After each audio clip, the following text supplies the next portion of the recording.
Yeah, we have waited long enough, and I think one can see the whole country has been observing us, waiting patiently.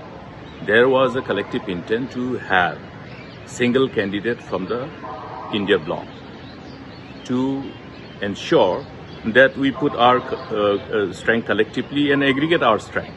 But this has not happened.